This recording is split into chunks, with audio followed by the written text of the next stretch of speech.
وعلیکم السلام ورحمۃ اللہ۔ اس سے پہلے کی آیات میں یہ بتایا جا رہا تھا کہ کافر اور مشرک قوم کہہ رہی تھی انبیاء اور ان کے ساتھیوں کے بارے میں کہ ان کو اپنے اندر سے نکال دو، بڑے توحیدی بنتے ہیں، بڑے پاک باز بنتے ہیں، ہر وقت اعتراض کرتے رہتے ہیں قوم کے اوپر، ان کے شرک کے اوپر بھی چوٹیں مارتے ہیں، ان کے دوسرے کالے کرتوتوں کی بھی نشاندہی کرتے ہیں، ان کی فحاشی کا ذکر کرتے ہیں، ان کی بدکاریوں کا ذکر کرتے ہیں، خیانتوں کا ذکر کرتے ہیں،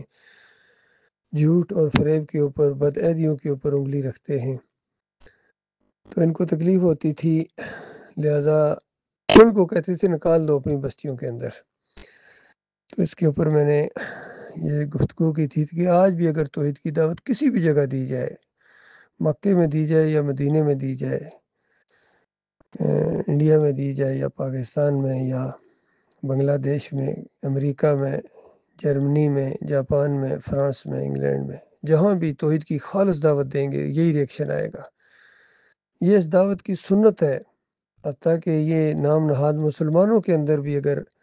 ایمان خالص کی جب بھی بات چھیڑی جائے تو یہ اس کے مخالف ہو جائیں گے، جو اپنے آپ کو بڑا دیندار سمجھتے ہیں، کوئی بریلوی ہے، کوئی دیوبندی ہے، کوئی اہل حدیث ہے، سلفی ہے، سارے کے سارے اپنے اپنے دائرے کے اندر بند ہیں، اسلام کے اندر بند نہیں ہیں، یہ اپنے اپنے مسلکی اور فرقہ وارانہ دائروں کے اندر بند ہیں۔ حتیٰ کہ یہ توحید کے نام سے جو اٹھے تھے، ایمان خالص کی بنیاد کے اوپر یہ جو جماعت بنی تھی ڈاکٹر عثمانی رحمۃ اللہ علیہ کے ذریعے، آہستہ آہستہ ان کے اندر بھی اسی طریقے سے پھر بگاڑ آیا، جس طرح پہلی قومیں بگڑ جاتی تھی۔ سجدہ تعظیمی کا شرک ان کے اندر آیا، ان کے امیر محمد حنیف صاحب نے ایسا قرآن کا مذاق اڑایا اور حسد اور ضد کی وجہ سے اپنی انا کا مسئلہ اس نے بنا لیا۔ جب ساتھیوں نے سمجھایا کہ دیکھو یہ شرک ہے،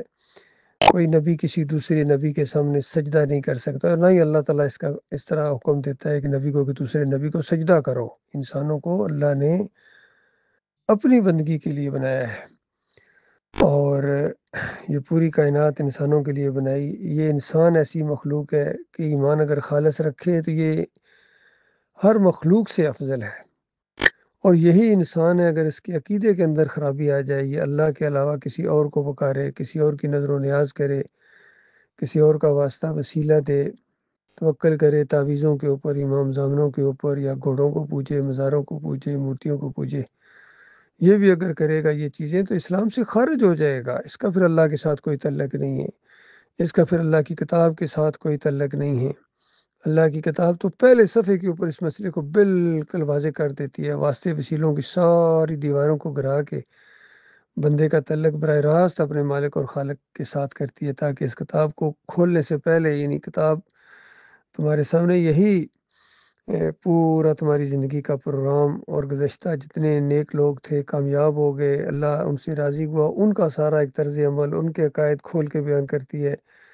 جو ناکام ہو گئے کافر و مشرک تھے، جہنم کی آگ میں وہ جل رہے ہیں، ان کا بھی سارا ایمان، عقیدہ اور طرز عمل بیان کرتی ہے، بالکل واضح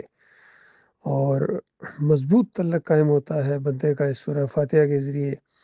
اللہ کی حمد و ثنا بیان کے، اس کی کبریائی کا ذکر کر کے قید و پیمان کو بار بار تازہ کرتا ہے۔ ایاک نعبد و ایاک نستعین،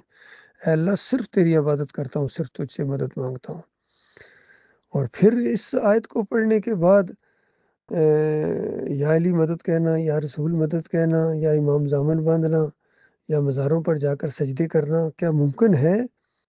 اور پھر اللہ سے یہ فریاد کر کے کہ یا اللہ مجھے نیک لوگوں کے راستے پر چلا، انعام یافتہ لوگوں کے راستے کے اوپر مجھے چلا۔ تو انعام یافتہ لوگوں کا راستہ اللہ تعالیٰ نے پورے قرآن کے اندر بیان کر دیا۔ تو دعائیں یہ مانگو، اور اس کے بعد یہودیوں سے متاثر ہو تم۔ کبھی کہتے ہو مجھے یورپ میں رہنے کا بڑا موقع ملا ہے، میں ان کو جانتا ہوں، کبھی کوئی کہتا ہے میں امریکیوں سے واقف ہوں، وہاں یہ سسٹم چلتا ہے، کوئی سوئٹزرلینڈ کی مثالیں دیتا ہے، کوئی چائنا اور جاپان کی مثالیں دیتا ہے۔ اور ظالموں، تمہارے پاس ایک بہترین شاندار سسٹم موجود ہے جس کی مثالیں تم صرف اپنے سیاسی مقاصد حاصل کرنے کے لیے کبھی کبھی دیتے ہو۔ مجبوری ہے تمہاری نام اسلام کا لینا۔ نظام مصطفیٰ کے نام سے کوئی آیا ہے، کوئی مدینہ ریاست بنانے کے فریب دینے کے چکر میں آیا ہے، کوئی طیبہ ریاست کا ذکر کرتا ہے، کوئی کہتا ہے ہم مسلمان ہیں، ہم جناب اللہ کی فوج ہیں۔ یہ سارے کے سارے لشکر کفر و شرک کرنے والے یہ اللہ کی فوج ہیں یا شیطانی فوجیں ہیں؟ یہ ساری مسلکوں کے نام سے، بریلویوں کے نام سے، دیوبندیوں اور اہل حدیثوں کے نام سے جو پھیلی ہوئی ہیں پوری دنیا کے اندر، دین کو اجرت کا ذریعہ بنائے، سب کمائی کرتے ہیں، اللہ کا نام لے کر کھائیں، محمد صلی اللہ علیہ وسلم کا نام لے کر کھائیں، اذان دے کر کھائیں، امامت کرا کے کھائیں، اور پھر اسی مالک کو اس شرک کے ذریعے گالی دیں، اور توحید بیان کرنے والے ایمانداروں کو اپنے علاقوں سے نکالیں، اپنے گروپوں سے نکالیں، پرچے نکالتے ہیں، اندازہ لگائیے، اعلان کے ساتھ کہتے ہیں ہمارا اس سے کوئی تعلق نہیں ہے، اعلان کے ساتھ کہتے ہیں رتی برابر ہمارا کوئی تعلق نہیں ہے۔ تو تمہاری باتیں لکھ لی گئی ہیں، تم چیخ چیخ کے کہو گے کہ ہم بھی مسلمان تھے، ہم بھی تمہارے ساتھی تھے، آج ان کے ساتھ کیا ہو رہا ہے۔ اس وقت پتہ چلے گا کون مومن تھا، کون ایمان خالص لے کر آیا، اور کس نے مومنوں کو آپس میں لڑا دیا، مومنوں کو آپس میں دشمن بنا دیا، کفر و شرک کو ڈنڈے کے زور سے منوایا جماعت کے اندر۔ تو ان کے اندر بھی اسی طریقے سے خرابی آ گئی ہے۔ یہ معاملہ ہے میرے پیارے بھائیوں، جو زندہ ہو غور کرو بات کہاں سے شروع ہوئی تھی اور بگڑی آ کے کہاں تک ہے۔ تو اس لیے اپنی آنکھیں کھولو، یہ تمہارے نہ پیر بچائیں گے تمہیں، نہ تمہارے امیر بچائیں گے، نہ کوئی جماعت کا سسٹم بچائے گا۔ اللہ کے ہاں تو اکیلے اکیلے پیش ہونا ہے۔ اس وقت اگر تم ایمان خالص اور اپنا خلوص نہ ثابت کر پائے، تمہارا برحال اللہ جانتا ہے وہ تو، لیکن خود تمہیں بھی دکھا دے گا تمہاری کیا حالت تھی۔ تمہاری جلد بولے گی، تمہارے منہ کے اوپر ٹھپے لگیں گے، آج چرب زبانی کے ساتھ زبان چلتی ہے کینچی کی طرح، ٹھپ ہو جائے گی، اور مالک کے حکم سے ہر چیز گواہی دے گی، زمین گواہی دے گی، ان کے اعضاء گواہی دیں گے، اور اقراری مجرموں کو پھر جہنم کی آگ کے اندر ٹھونس دیا جائے گا۔ جن کے عقیدے خراب ہیں وہ ہمیشہ کے لیے آگ میں جائیں گے، اور جن کے عقیدے درست ہیں اور طرز عمل ان کا صحیح نہیں رہا ہے، تو ان کو بھی کچھ عرصے اگر وہاں جانا پڑ گیا تو بڑی مشکل میں پڑ جاؤ گے، بڑی مشکل، ہر ایک اپنے اعمال کے مطابق وہاں سزا پائے گا۔ ایک گھنٹے کے لیے بھی اگر کسی کو اللہ تعالیٰ نے وہاں جہنم میں ٹھونس دیا تو چیخ اٹھے گا، اور ایک دن کے لیے، 100 سال کے لیے، 1000 سالوں کے لیے جو جائے، کروڑ سالوں کے لیے بھی جائیں گے، کتنے مومن ہوں گے، خرب سالوں کے لیے بھی، پھر آخر میں جا کے نکلیں گے۔ اللہ جانتا ہے ایسا خوفناک انجام۔ اس سے بچو اللہ کے بندو، اپنے اہل و عیال کو بچاؤ، ایمان کو بالکل خالص کرو، سچوں کا ساتھ دو، اللہ تعالیٰ تمہارے راستے کھولے گا، مخلص اور باصلاحیت لوگ آپ کے ساتھی بنیں گے، اور اللہ کے راستے کے یہ اللہ کے دین کے مجاہد دیالے، یہ اللہ کے دین کو آگے بڑھائیں گے، کسی سے خوف نہیں کھائیں گے، کسی سے مروب نہیں ہوں گے، نہ ان کو خریدا جا سکے گا، نہ ان کو دبایا جا سکے گا،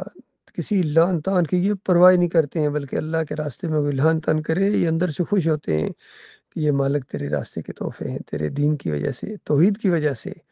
ہمارا جینا مرنا،